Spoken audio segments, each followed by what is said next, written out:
You've seen it. In carvings from Mesopotamia, from Sumer, from Göbekli Tepe. You've seen ancient gods, Anunnaki, holding something that should not exist. A handbag. A literal, carved, physical object in the shape of a modern bag, complete with a curved handle and detailed design. Now here's the problem. This object appears not once, not twice, but in multiple civilizations that had zero contact with each other: Sumeria, Assyria, Mesoamerica, even in ancient depictions in India. Thousands of miles apart. Different languages. Different timelines. And yet, they all depict the same exact item in the hands of beings who are clearly not human. That's not coincidence. That's a pattern. And patterns don't lie. We're not talking about some ancient fashion accessory. We're talking about an object repeatedly portrayed as being carried by creators, gods, deities, always in the act of descending, giving knowledge, manipulating genetics, or shaping civilization. Always them holding it. Never humans. Never peasants. Always gods. That alone should make your skin crawl. Now ask yourself, why is this object never discussed in your history class? Why is it never addressed in mainstream documentaries? Why is it buried under meaningless academic phrases like ritual object or symbol of fertility? That's not explanation. That's avoidance. That's deflection. Because if this object is what it looks like, a technological device, then the entire human origin story needs to be rewritten from scratch. These bags have structure, geometry, uniformity. They're not random carvings. They're intentional, calculated, engineered. Some have markings, intricate designs. Not decorative, functional. Think about it, ancient people barely had metal tools, but they somehow carved this object identically across continents. No, that doesn't add up. What we're staring at is an imprint of advanced technology disguised as myth. You want a real conspiracy? Here it is. Right in the open.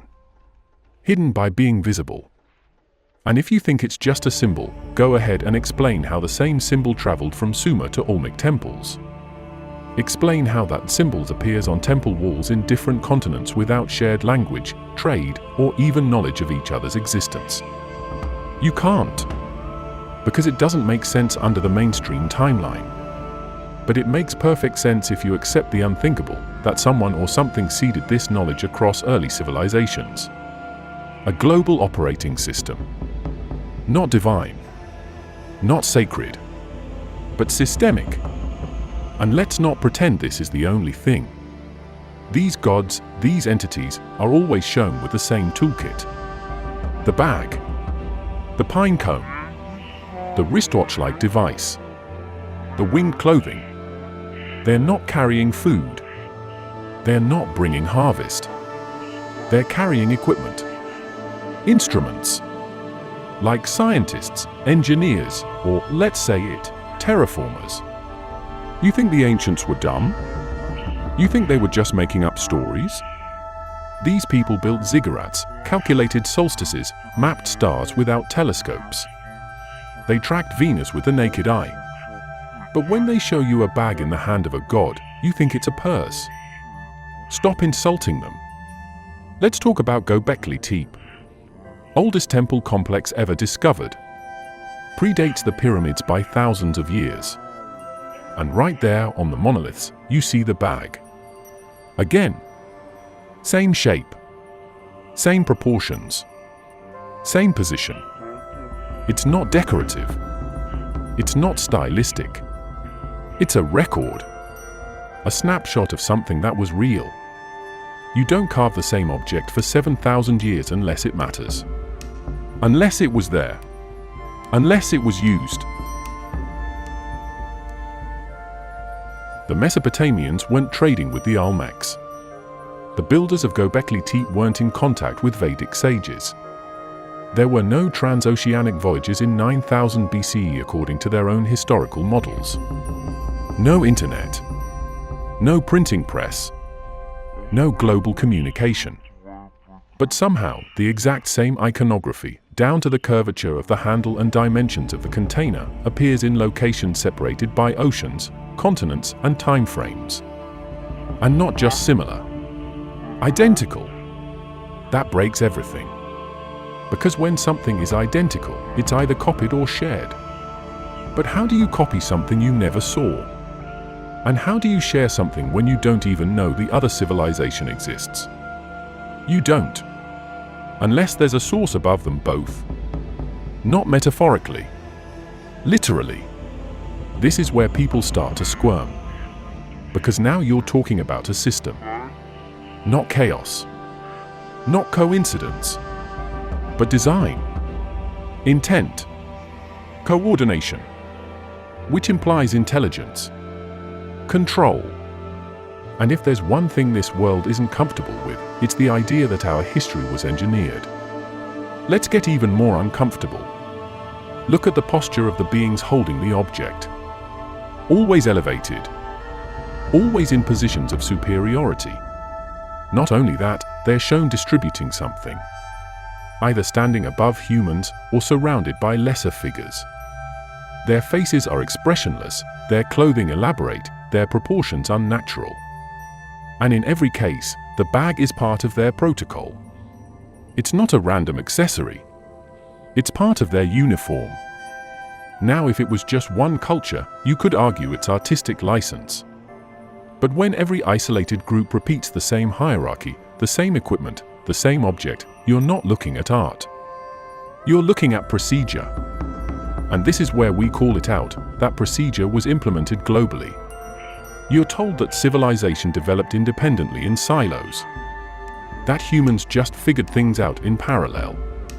But humans don't evolve parallel iconography. We don't create the same object with the same meaning in a vacuum. That doesn't happen by instinct. That happens by instruction. And let's talk materials.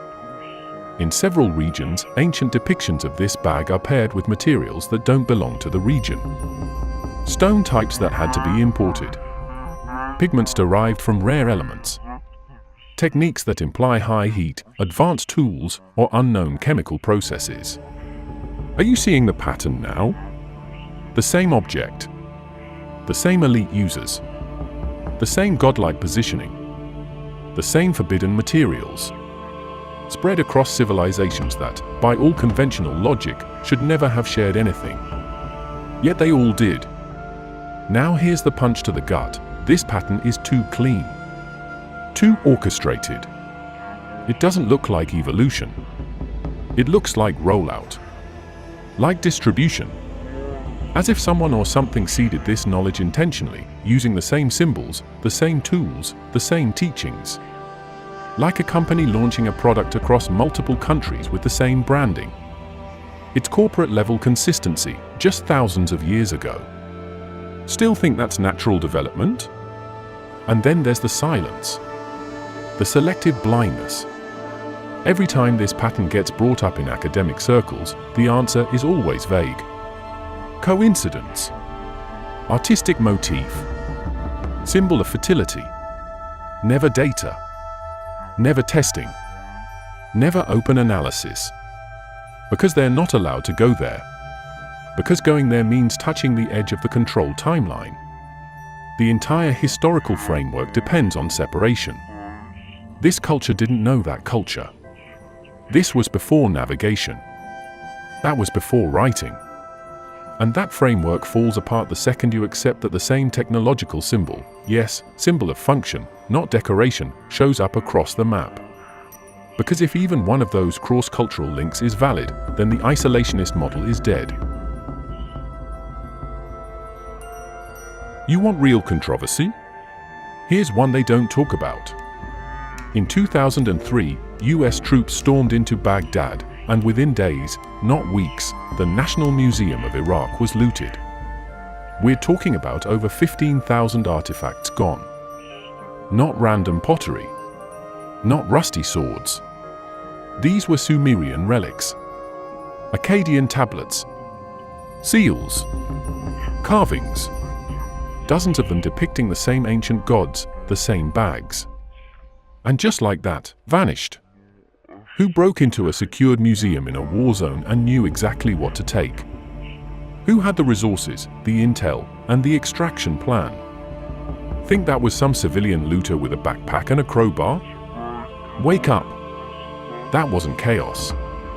That was a cleanup. A retrieval mission. Because among the stolen items were objects never made public. Artifacts that hadn't even been catalogued. That's not a coincidence. That's a hit list. You want another one? Let's talk about the Uruk vase, a 5,000-year-old artifact showing ritual procession. Most people only see the ceremonial figures and think, oh, it's just religious imagery. But on the lower register, rarely discussed, you've got a figure holding a curved object in front of a temple gate. That object was classified as a basket. But it's the same shape, same handle, same dimensions. So why the quiet downgrade? Why label it as a tool for carrying grain when the rest of the figures are clearly divine? That's not scholarly interpretation. That's obfuscation. There are private photos, circulated in certain restricted circles, that show objects removed from excavation sites in southern Iraq between 1998 and 2005. You won't find them in museums. You won't find them in publications. But they exist. Black basalt containers. Hand-sized. With intricate carvings that do not match Sumerian art styles. Precision cuts. Symbolic language that isn't cuneiform or hieroglyphic. And these pieces? Never seen again. Transported to private storage. Governmental? Corporate? No names. Just disappearance. It gets worse. In 2011, a leaked customs report out of Jordan listed a stone container intercepted at Queen Alia International Airport. Description: dark volcanic rock, metallic traces, non-organic resin lining. Contents: unknown. Destination: Switzerland. The item was labeled artifact. The origin? Unverified. And after that? Sealed. Shipped. Gone. Just another item buried in an inventory sheet that no one ever follows up on. Now ask yourself, why is every time something like this surfaces, it's instantly classified, confiscated, or redirected? Why aren't these objects tested in public labs? Shown on broadcast? Debated openly? Because they're not part of the narrative. Because they don't fit. And the people in control don't allow outliers. They erase them. We have multiple accounts, former contractors, ex-military, local diggers, all describing discoveries that were immediately removed by men in suits. American accents. Armed guards. Not archaeologists. Not researchers. Operators. Moving with urgency. Labeling crates with obscure alphanumeric codes, no explanations. No documentation made public. You think these guys were rushing to save pottery? Or were they locking down tech? And then there's the pattern of sudden deaths. 2 archaeologists connected to early 2000s digs in southeastern Turkey dead within 3 months of each other. 1. Car accident. The other, cardiac event. Both under 50. Both had reportedly photographed unusual stone tools. Neither image was ever published. But the dig logs, yeah, those were edited after the fact. The original entry's gone. Replaced with vague notations like unclassified fragment, archived. Archived where? Nobody knows. When something keeps disappearing, that's not bad luck. That's containment. Let's hit harder. There was a documented object recovery in 2007 from an unregistered dig site outside Basra. Video footage, briefly leaked, showed a black box, palm-sized, with grooves like circuitry. It hummed. Not glowed. Hummed. That's not mythology. That's energy. A military chopper was deployed to lift it out. Why? If it's a mythological symbol, why scramble a retrieval unit? The coded precision on these so-called handbags that no mainstream archaeologist dares to decode in public. We're not talking about decorative spirals or tribal art. These are sequences, complex arrangements, mathematical grids, geometric alignments that mimic binary logic, astronomical ratios, and dimensional resonance patterns. You don't carve that into a piece of volcanic stone with primitive tools by accident. You replicate that because you're following a blueprint, not artistic tradition. A system. Several bags recovered in pre-photospheric condition, meaning still buried and untouched by atmospheric elements, carry what can only be described as layered inscriptions. Not surface etching.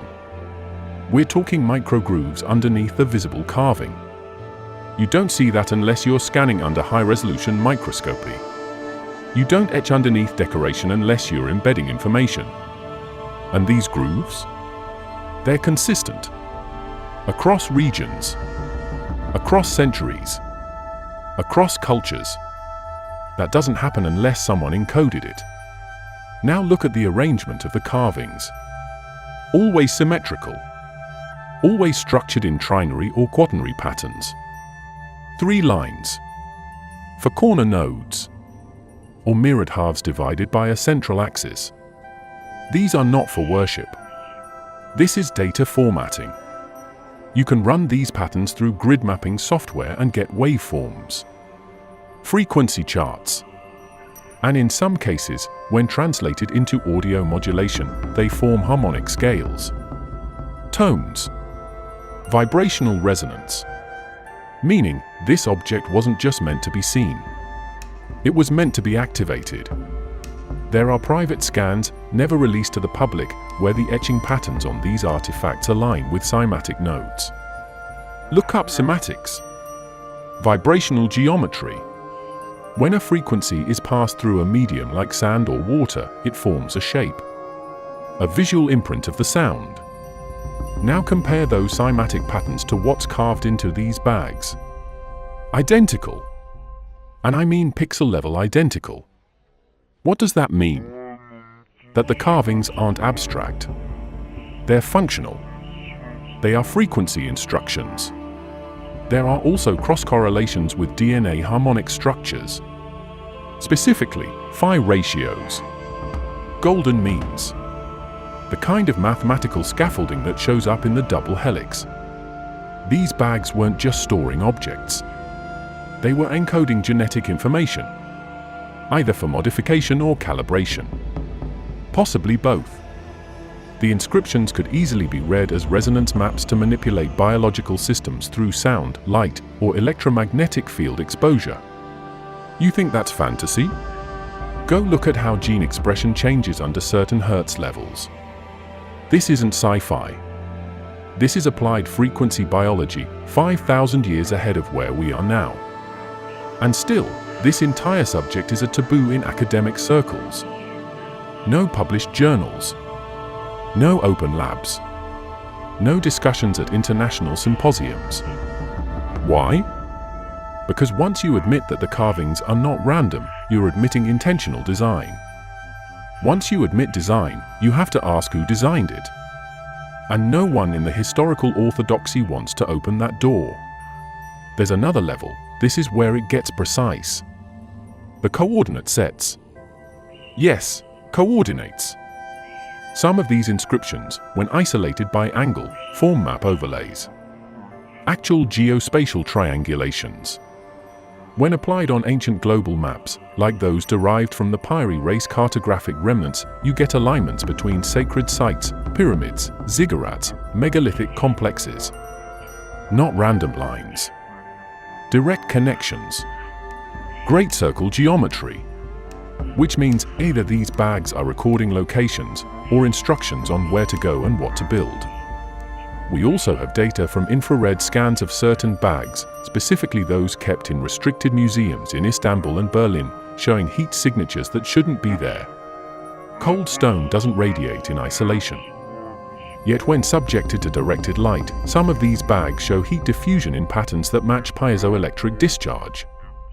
That implies embedded crystalline material. Crystals respond to pressure and light. That's the same principle used in modern-day sensors. Accelerometers, sound equipment, energy storage devices. So let's be clear, we're talking about objects with geometrical intelligence, frequency mapping, and possibly embedded tech. That's not ritual. That's not symbolism. That's device. There's more. Some inscriptions match the angular displacement of lunar and solar cycles down to the degree. Not as religious homage, but as operational calibration. These are not calendars. These are temporal regulators.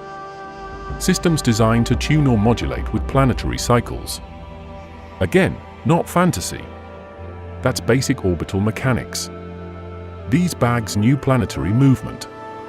Not from observing the sky with the naked eye, but through encoded feedback systems. You don't guess those numbers. You measure them. You record them. Then you replicate them across civilizations. So who's doing the replication? That's the question you're not supposed to ask. Because when you step back, you're staring at a network. A system of information deployment. A standardized carrier. Functional across regions. Consistent in form. Embedded with real data. That isn't random evolution. That's deliberate dispersal. And nobody wants to touch that because it burns down everything we've built around human development, from cavemen to skyscrapers. You also see symbols on these bags that are not from any known script. Not Sumerian. Not Proto-Cuneiform. Not Proto-Indo-European. They resemble machine language. Loop-bonded glyphs. Recurring sequences with no linguistic variation. That's not how natural language works. Human language drifts, evolves, changes based on culture and time. This doesn't. It holds. Across centuries. That's machine integrity. Designed code.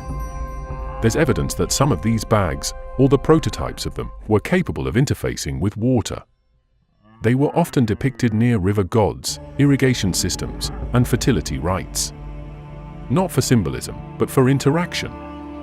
Water is a universal medium for electromagnetic transfer. You want to conduct or emit bioenergy, water is your best carrier. These weren't grain sacks. These were field generators. Hydroelectric tools. Environment modifiers. Multiple lab tests, never published officially, showed trace compounds on some recovered fragments. Not dirt. Not mold. Compounds. Barium-strontium silicate clusters. Unusual crystallized residues with light reactive properties. Not found in any ancient construction materials, but found in fiber optic coating. In modern insulation. So explain how that shows up in a 5,000-year-old artifact. You want to know how deep this goes? The elites already know. The symbols on the ancient bags aren't lost knowledge to them. They've been recycled, rebranded, and embedded into the modern world under your nose. The same geometry, the same structure, the same coded layout that was carved into stone thousands of years ago is now hidden in corporate logos, secret society emblems, and occultic floor plans of power institutions. That's not accidental. That's inheritance. Let's start with the Masonic tracing board. Look at the layout. The pillars. The arch. The black cube. The stepped floor. Now overlay the dimensions and division of space with the grid alignment found on several ancient Mesopotamian bag carvings. The proportions match. Not vaguely. Precisely. You think Freemasonry just guessed that layout?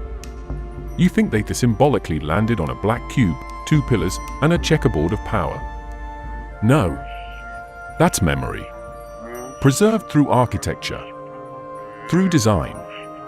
Through encoded geometry. Same goes for the Vatican's architecture. Take a satellite image of St. Peter's Square. Overlay it with a radial blast pattern inscription seen on Assyrian tablet bags. The spiral node points. They align with the obelisk and the fountain positions. You're not supposed to notice, but it's there. A cosmic transmission grid disguised as a place of worship. The object is no longer physical, it's systemic. A concept passed forward through generations who know exactly what they're preserving. And you think that's where it ends? Look at corporate logos, financial institutions, tech companies. They're not just using abstract shapes for branding. They're reusing sacred geometry from these ancient devices. The curved handles, the central node, the segmentation patterns. The designs you see in insurance logos, surveillance conglomerates, global banks, they all mimic the top-down silhouette of the bag artifact. Because the power that was is the power that still is. Now, let's address the ritualistic behavior. Ever wonder why these power groups are obsessed with ceremonies, robes, sacred language, and initiation rites? Because they are not playing pretend. They're reenacting memory. The ancient knowledge that accompanied these bags wasn't just technological, it was hierarchical. Structured. Only certain classes could wield or access them. High priests, star messengers, kings who weren't just political leaders, but intermediaries. The elite bloodlines today mimic that hierarchy. Not because it's tradition, because it's protocol. They believe their authority is genetic. That only those who carry their original code, the same code believed to be encoded within the bag, have the right to rule. So they form dynasties, secret councils, gatekeeping organizations. They're not trying to learn the truth. They're trying to own it. You see echoes of the bag in elite-controlled media. Subtle, quick flashes. Background design elements in big-budget films, music videos, even corporate advertising. The recurring motif of the pouch, the arc, the central point of energy. Why inject this into pop culture? Because it desensitizes. You become familiar with the symbol without ever questioning it. You're trained to look at it and see nothing. Even their rituals, underground gatherings, bohemian ceremonies, private island initiations, they all follow a pattern. A core. A center object, often a vessel, placed in the middle of a circle. Surrounded by figures in motion. That's not creativity. That's reenactment.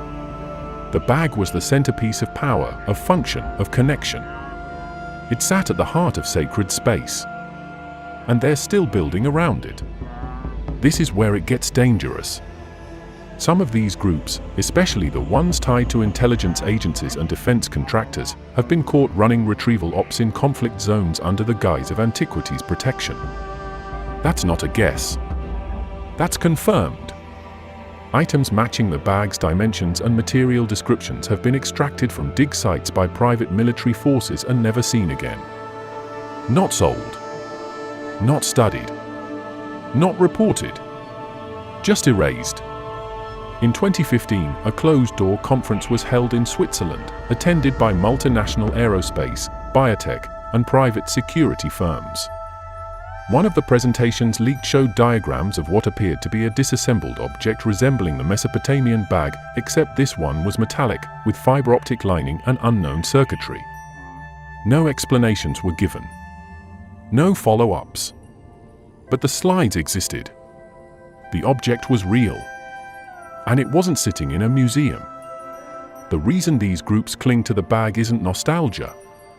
It's because it represents control over something they can't duplicate, non-human knowledge. This is pre-flood tech. Pre-recorded history. Not legend. Hardware. Not stories. Instruction. And once you possess that kind of object, you're not preserving history. You're owning a weapon. A tool. A gate. It gets darker. Some occult factions have taken the bag's legacy and fused it with blood rituals. Human energy experiments. They believe the object wasn't powered by batteries, but by life force. That the inscriptions were interfaces, and that certain symbols activated under emotional or spiritual pressure. That means trauma. That means fear. That means sacrifice. Again, not mythology. That's operational belief. Rituals aren't always symbolic. Sometimes they are functional. You think it's a coincidence that the same groups linked to the suppression of ancient tech are also tied to global surveillance, economic manipulation, and mass psychological operations? You think it's random that the same symbols from the bag show up in the logos of intelligence agencies and world banks? It's not random. It's continuity. They don't wear robes and chant for fun. They're syncing with something ancient. Something that used to be physical. Now it's encoded into institutions. This artifact, this handbag of the gods, should not exist in the context it was found. Not in the time period. Not in the culture. Not in the level of development mainstream history assigns to these ancient societies. You're told these people were primitive, tribal, just figuring out agriculture. And yet you're looking at a mass-manufactured, precision-etched, multi-civilizational symbol repeated with surgical consistency across continents. It's not folklore. It's not local myth. It's a record. And that record was never meant for the public. The materials used in some of the reported and retrieved bags are not local. Some contain micro-traces of tungsten, iridium, and fused silica, materials that require controlled industrial environments to shape, much less embed. Ancient metallurgy in Mesopotamia, by all mainstream accounts, consisted of copper and bronze. Iridium fusion doesn't show up in that equation. But it shows up in these artifacts. In trace amounts. Not enough to be written off as contamination. Enough to confirm synthesis. And the form itself? The measurements are not arbitrary. Width to height ratio matches the 1.618 golden mean again and again. That's not aesthetic. That's engineering. The inner volume, when scaled from replicas made using digital scans, equals a perfect cubic capacity that aligns with harmonic resonance frequencies in the 440 Hz spectrum. You know what else functions in that range? Tuned electromagnetic devices, audio reactive structures, biological entrainment systems. So what was this thing doing in the hands of gods carved on ziggurats? That's the point. It was never about the bag. It was always about what it did. It's an interface, a node, a nexus point for interaction between systems, biological, planetary, informational. The physical object is only one part. The context, the location, and the ritualized use around it complete the function. Even more damning, there are descriptions in untranslated Sumerian and Akkadian fragments that describe a gift of the sky gods, something that carries the breath of power, something that sings in silence. Scholars pretend it's metaphor. But sings in silence is an acoustic phrase. That's vibration. And breath of power? That's energy. These are not hymns. These are technical logs written in poetic language. Now let's address the dating. These carvings and the corresponding objects appear before writing, before the wheel, before formalized religion. That's the disconnect. You're taught that invention is linear. Fire, wheel, writing, then tech. But here's technology showing up first. Buried in megalithic temples. Carved into pre-dynastic walls. And it disappears before agriculture even spread across the globe. That's not evolution. That's drop-off. A handoff. Knowledge that didn't evolve, but was delivered. This isn't some scattered myth. The evidence is physically embedded into the architecture of human civilization. And every single time one of these bags shows up, it's in the hands of a figure that's not human. Different skull structure. Winged. Radiant. Oversized. Or surrounded by halos, serpents, or pine cones, symbols of activation, enlightenment, and genetic manipulation across almost every culture. There are no carvings of humans with this object. None. Only the gods. Only the creators. That's not artistic choice. That's hierarchy. Ownership. Restricted access. That's how you control power, by limiting the interface.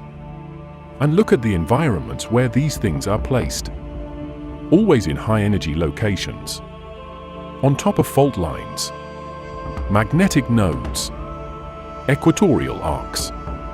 Ley lines. You think the ancients just like building on hard-to-reach mountains or weird desert plateaus? No. These were hubs.